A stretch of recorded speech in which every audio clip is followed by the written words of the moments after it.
If reciting the painfully obvious were somehow the province of prophecy, suppose I would be a prophet, and indeed many of you would be as well. But unfortunately, the painfully obvious is not the province of prophecy. I am, of course, talking about the recent events in Cologne, Hamburg, and Stuttgart, Germany, and I've received a number of requests, both in the comment section as well as in private messages, to cover this topic. I do live in Germany after all, and I'm very familiar with the culture. And of course, this has been making international rounds. Hell, my mother sent me an article about it because it took place in Germany, as if, that somehow makes me terribly interested in the topic. So at the very outset, let me say, the topic of the German groping robberies, I refer to them as the groping robberies, is incredibly boring. And there are really two elements at play here. Now, I did listen to Sargon's account, which was incredibly gynocentric. It doesn't really surprise me. You're not going to get the poor women's folk account from me. You're going to get a somewhat different angle, and I think that's a good thing. Well, the very first thing I should point out is, what's the statistic you're looking at? This and all the things I'm talking about will be in the low bar. Not everything is in English, unfortunately, because just not everything's available in English. The statistic you're looking at, this continual graph, is a sort of a transference from the Dutch Bureau of Statistics for the year 2014 for the number of crimes, types of crimes per 10,000 inhabitants based on place of origin. And in addition to having the original and the link in the low bar, there's also a direct link to other years. So if you want to look at it, it's very similar. So it doesn't, you can look at it if you want, but it's quite similar. And yes, you can see the disproportionate numbers: Suriname, Dutch Antilles, North Africa, Morocco, and so on and so forth. And so I have to ask the question once again: who thought massive immigration without any controls, checks, would be a great idea? Apparently, the politicians did. Let me also say that this isn't a outcry at people of a certain skin color, brown skin, black skin, whatever.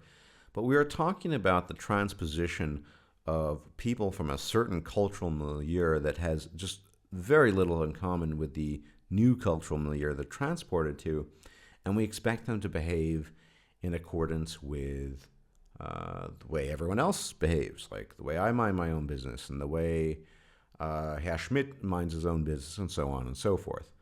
And I would argue that this is actually an unreasonable expectation. It's unreasonable. I actually don't really have too much of an issue with the things these people do within the confines of their own countries. I get it. Life is hard there. It's harsher.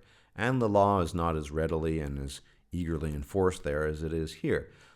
But that's where we encounter the problem, that they are then transposed to places like Cologne, Germany, and in Hamburg, Germany, and Stuttgart, Germany, and then they're expected to behave in a manner that would befit a person who grew up here, or a person who is essentially European through and through, at least culturally.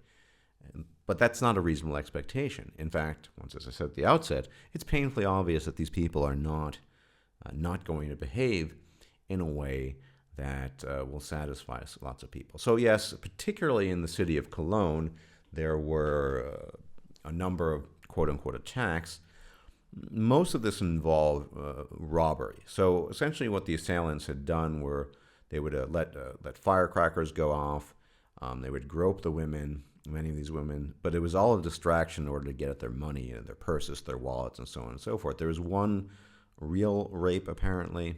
So a combination of sort of sexual harassment, groping, and mostly pickpocketing.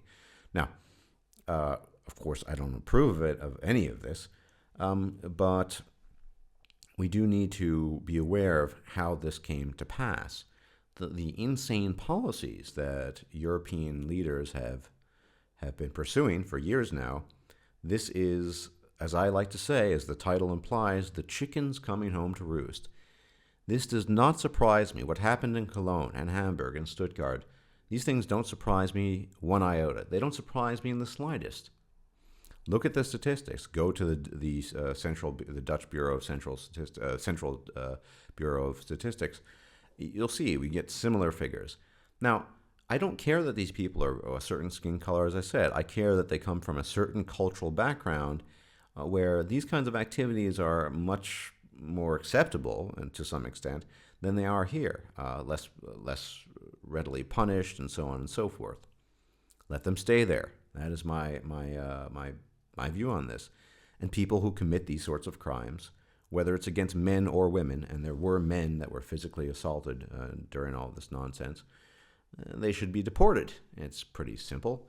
Now, of course, the Cologne police apparently were caught completely unaware, and the head of the Cologne police has inherited the shitstorm, as has the mayor. Now, the interesting thing about the mayor is, well, I guess you would have to live in Germany, but a couple of months earlier, about, I think in October, she was stabbed until she entered a coma by a neo-Nazi who disagreed with her extremely left-wing policies on immigration.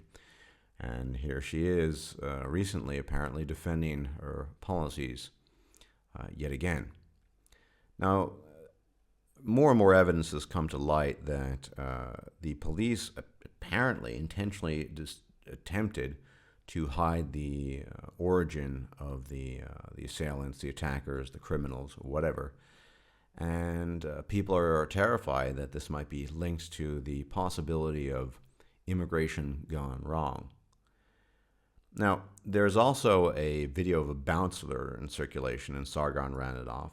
The subtitles were, could have been better, but it got the gist done.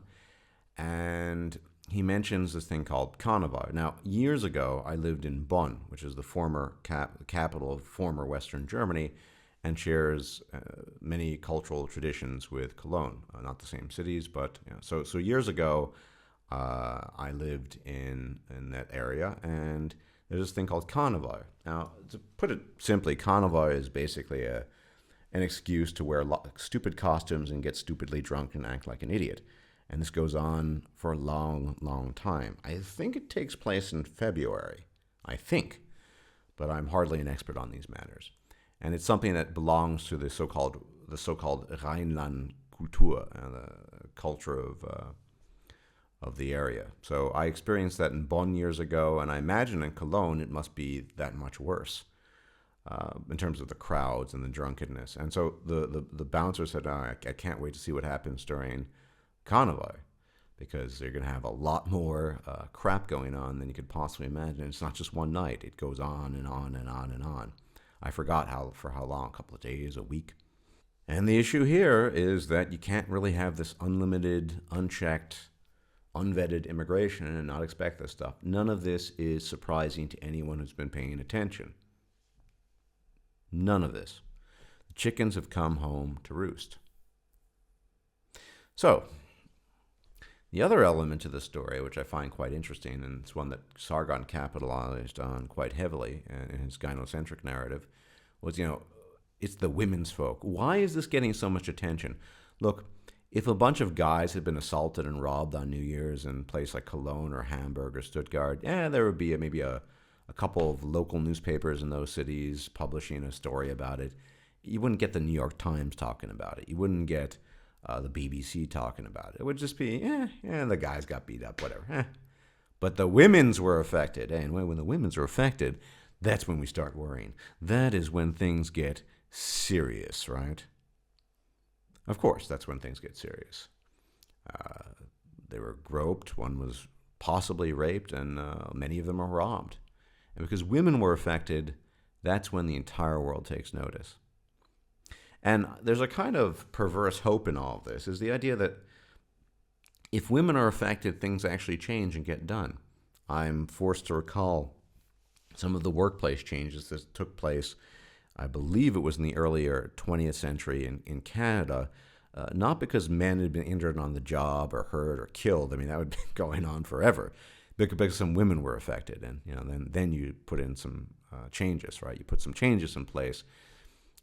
Now, maybe the women's folk being affected by this is going to finally push the European politicians, in particular the German politicians, to apply some common sense, some reason, some rationality, and some ruthless pragmatism to the issue of immigration. No, they're not going to do it for those reasons now, are they? They're going to do it because the women's folk are affected. And when people do things because the women's folk are affected, that is usually an emotive reaction. It's not born of reason. Now, here it seems kind of subtle because you think, well, if the German politicians were to change their immigration policy, well, wouldn't that, be a rational thing to do? It would be, but they wouldn't be doing it because they're rational, sensible, pragmatic, etc. They'd be doing it because women felt affected and women are scared.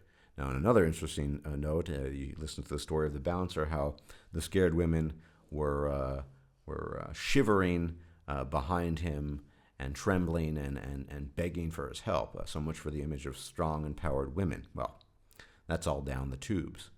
So the silver lining in all of this is maybe some European politicians, and in particular German politicians, will actually take some of their obligations to the public seriously and start enforcing a more rigorous and more sensible policy when it comes to immigration. That is to say, people from completely different cultural milieus do not mix very well in new milieus, and they tend to commit the lion's share of crimes. Once again, look at the statistics for 2014 in the Netherlands compared to the natives.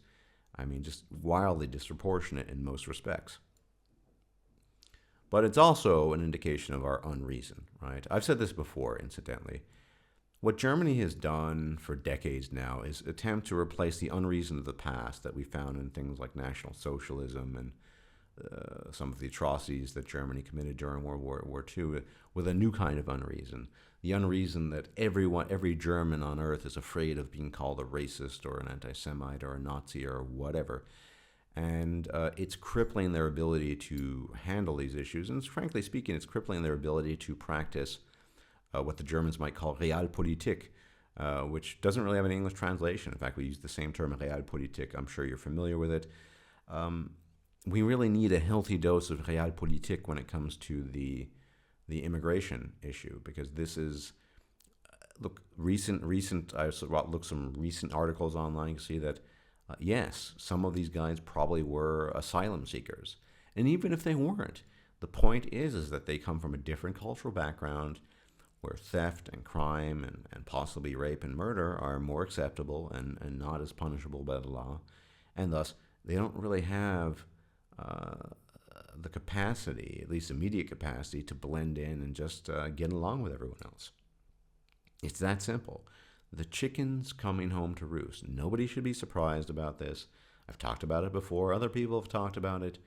And everyone now is just terrified of being called a racist. I don't really care if I'm called that or not. I said it's not an issue of skin culture, but an issue of just completely different cultural backgrounds. And although the majority do happen to be of a different skin color, because that's what their culture, the people from the culture usually look like, but that's irrelevant. It's really the culture. If for whatever reason the culture, let's say we had a mass immigration of people from the Yukon territory, most of whom are white of European origin, that for whatever reason the Yukon territory they practiced robbery and pickpocketing and murder and without so much as flinching, then yeah, that would be an issue too. It wouldn't be an issue of their skin culture. So, but the concern here, and I mentioned this before, is that real fascists, fascists who legitimately don't like people who have different melanin content in their skin, people who are legitimate xenophobes, these people will eventually come to power, and they are slowly but surely, because left-wing politicians, unsensible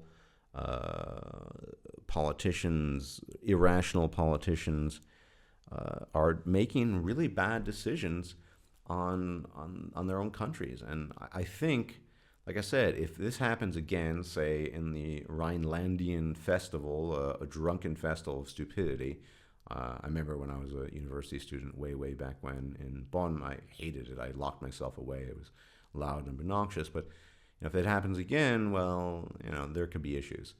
Simply because women are going to be affected. When women are affected, everyone is roused to action. Well, except me, because I guess I don't care about the women folk as much as everyone else does. Not that look, I don't approve of doing anything to anyone that's harmful, man or woman. It's just that this incident highlights how we all get our panties in a twist if something happens to women, But, dozens and hundreds of men can be shot, tortured, whatever, and it's not really newsworthy. We know how this works. Sargon was animated to action to talk about a quote-unquote legitimate rape culture and all this stuff. This is how the gynocentric mind works. And unfortunately, across the board, we live in a gynocentric society. Even the feminist first responders are in large measure gynocentric. So, not all of them, but some of them, many of them. There we have it. Bad policy, bad immigration policy leads to this sort of thing. And if there are any changes to come about, they will come about because women are affected. Not because it's a sound policy or a bad policy or any of those reasons. Not because politicians are being pragmatic or being idealistic. It'll just be because of people's emotional reactions to women being affected by things. So, in essence, nothing's changed. Time to move on. I have to also say this is an incredibly boring topic, but it's one that needs to be relentlessly be hammered at because we who live in Europe, we Europeans, are in a difficult position. Most of us just want to live in peace and not be disturbed and not disturb everyone else, but there are issues that are pressing now that are affecting things. And I wish it were common sense and pragmatism and rationality that would rule the politicians' minds rather than having their hearts ruled by emotion because some relatively small number of women were affected by some crimes, especially when you compare it to the amount of violence inflicted on men constantly. I mean, this is just bleeding heart emotionalism, but whatever. I will continue to talk about topics along these lines because it is necessary, even if it's not the most exciting or interesting of topics. So there you have it.